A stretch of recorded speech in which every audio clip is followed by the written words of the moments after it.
conflict, and we have to have a hearing on it.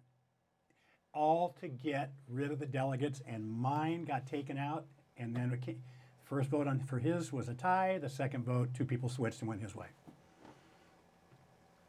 And then there was another vote, which it's getting in the weeds, but this is where the value of these delegates are, is in the weeds. Yeah.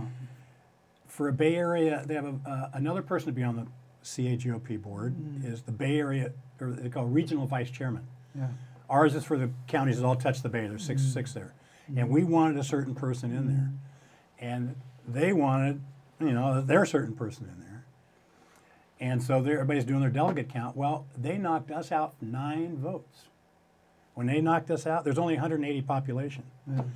And so they knocked us out 9. And then the California GOP came back and gave it to Wilkinson for his crew. And they ended up getting 6 or 7. So it was like a 15-point swing in the delegates the wrong way. And we're going, what in the hell?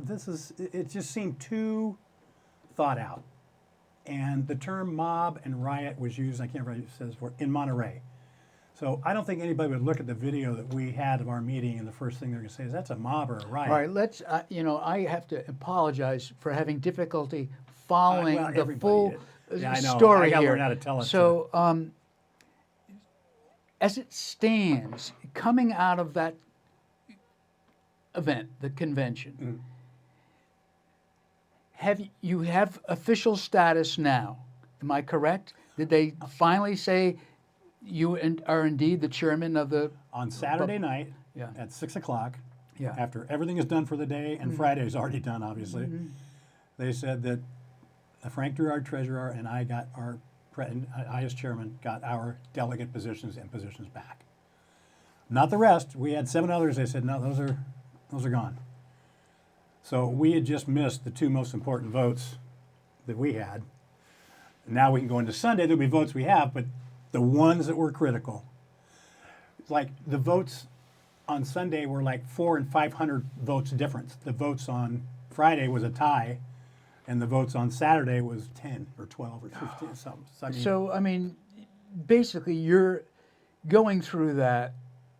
To say that you have frustration is probably a fair statement to say, in terms of looking at the way that things have been run. That's very fair, and a very fair way to put it. But the thing is, I would put even a stamp on that, is that it's not just here. Yeah. I mean, Monterey had a problem. I was at the Monterey meeting. They should not have had everything withheld. In fact, they're still in the penalty box. It went the other way for them. And they had video too. And then Fresno had a problem. I'm not familiar with it. San Benito had a problem. Not as familiar with it. We had enough on our plate here trying to figure out what the hell was going on.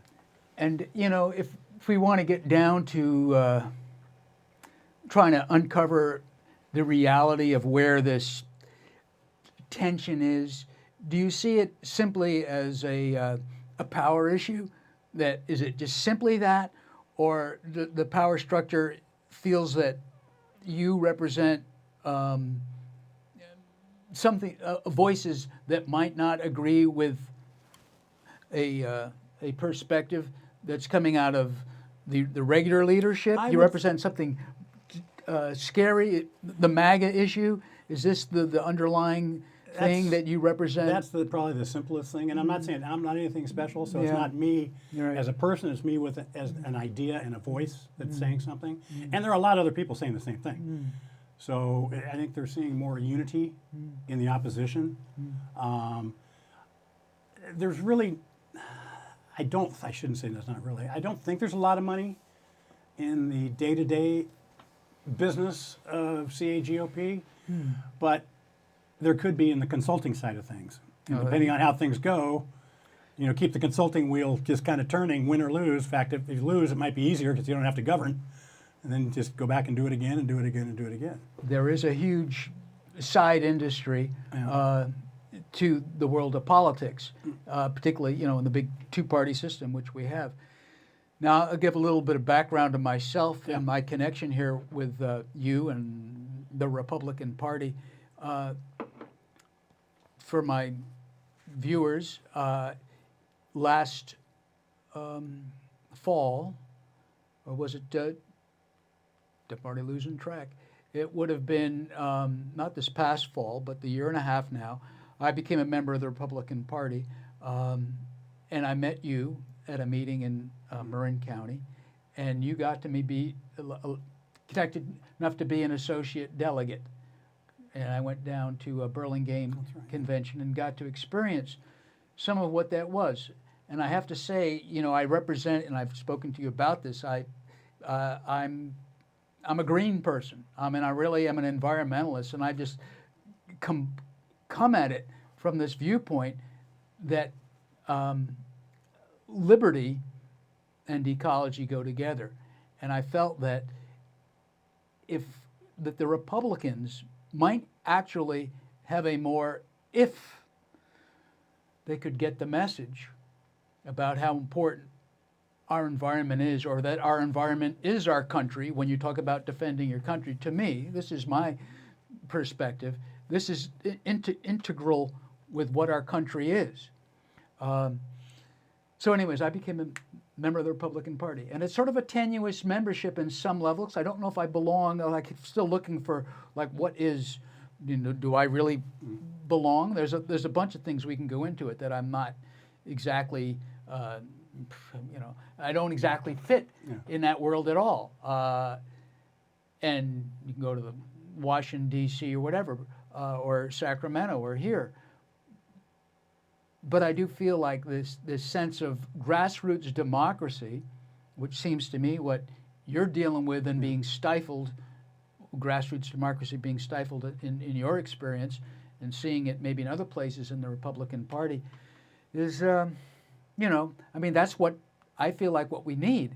And I think it's, and then when I'm going on a long route to explaining where I sit with you, and somewhat my eyes open in curiosity or wonder about how anything is run in this world, or Republican Party, Democratic Party, or government in general. But, and I would say you're not alone in that type of thinking from the people that I've been running with in the GOP. Nor are we that different. I mean, maybe the topics are different, but I'm not on board with everything. All right. Which is probably maybe that's the establishment. They have all their stuff, and us people with new ideas that aren't on board with some of that stuff is the friction point. I don't know. Right. I haven't. Well, I just feel like it's to me the vision that as a path forward that would represent progress is a move toward returning more power to people. Yes. Directly, what was called decentralization, rather than far away corporate power or governmental power be the force that rules your community or ourselves. That it becomes more on an individual or the community level. I think that's what we're looking for. But there's And I think another word in there, I mean, is probably the most abused word in politics, but transparency, which I felt lack of any when I first joined the GOP. And then now in the organizations that we're starting between CRA and now taking over Marin GOP, that's changing. It'd be interesting to see what I see at the state level. I don't know yet. It's still too early to see. But I will say, at the state convention, I went to a rules committee just to kind of get my feet on the ground. Who's making these rules that I'm having to live with here and don't think they're right? And somebody brought up the idea of not letting people sell their ballots for money, like ballot harvesting for money. You always hear about that in the elections. People are doing it, and it shouldn't be done. Yet at the California GOP convention, somebody says, we shouldn't allow that here. And somebody says, well, we don't have that big of a problem, and the room starts laughing. And the committee of people in charge says, we're not going to do anything about it. The people in the crowd are booing. The people in the crowd, about 100 people, are booing the committee that are saying, essentially, we don't have a problem with that. We're not going to do anything about it. And new people are just shaking their heads. They're going, this is unbelievable. It's unbelievable. That is and this amazing. is like the fourth year in a row it hasn't passed. And this is really fundamentally, I got to say, this is why the Republican Party sits so low in a lot of people's minds in terms of respect or giving it any kind of credence. I mean, it's unfortunate because I do think that fundamentally that conservative element of what it should be standing for is something that should be, intrinsic to running a country or to just individuals. I'll give you a thought on that. So at the convention, and this might be getting a little too much in the weeds, but one of the vice chair, the regional vice chair vote I told you that they took our delegates out of play. It was about 180 population to vote in that. And the guys on both sides are getting there. They got them down to pretty much what the score is going to be before they walk in the room. Well, in the week before, we all got kicked out. So that was 9 down for us and 6 up for them. So it's a 15-point swing. So they're going, we don't really know. This is I don't know now. Maybe we can win by 1 or 2, maybe not.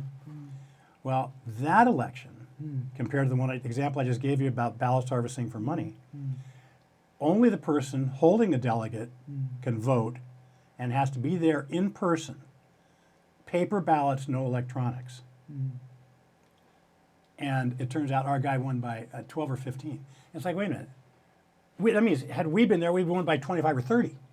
But nobody really knew that. So it just shows, to me, it showed the difference. These guys are counting all the votes. They got a pretty good handle on it, they thought. But when it went to paper ballots versus electronic stuff, it went our side. It went our way. And so what I'm taking away from that is that California, even though it seems so blue, and the blue, San Francisco and LA are the loudest, so they get the most press. But if people were able to vote on paper, in person, and only in person, so you can't get all these electronic votes coming in from wherever the hell they're coming in from, I think it's going to be a hell of a lot closer than people think. I mean, it could be, straight up. It could be a bit red. But I don't think it's as blue as it's portrayed because of all the shenanigans going on. Well, I do think that if the right people come through that Republican channel and take on that sense of what really, to me, are the real principles of what Republican meant or means still, that the people will move with it, will flow with it. I think we absolutely need something major change in California right now. A problem is getting, say, a Trump-type person to step up when they look at the CAGOP and go, what's my benefit? Like we were asking, what's our benefit from being with the CAGOP? And I'm sure there is recognition, but there's really no assistance. There's none of the money funnels down. So they're two separate. It's like having a rich grandparent. They don't know you anything. They don't have to give you anything. Well, I always dreamed of putting together a third party, and you're not putting it together, putting it together, but wishing there was. And as I've told you, I mean, to me, it would be sort of on conservative principles of economics and local control, and also have a very strong sense of the environment. Yeah. And I don't think they're in conflict, and I think that we need to, build a fantastic California for the future, next generations, and we're just going down the wrong. We're just not offering anything for the next generation. I don't think we're just kidding them. Well, we're trying to. There's a group around the state. Yeah. The good thing about both in the CRA and the GOP is getting to meet the people around the state, and it's very. After your first year, you can kind of get cut right through the crap when you're talking to somebody for the first time to know who you should continue on with, or maybe not. Hey, John, it's been great talking with you. I've way went over the time, so we'll have a part B extra. But let's connect again and do it down the road, and just keeping track of how things are progressing. Would love to. All right.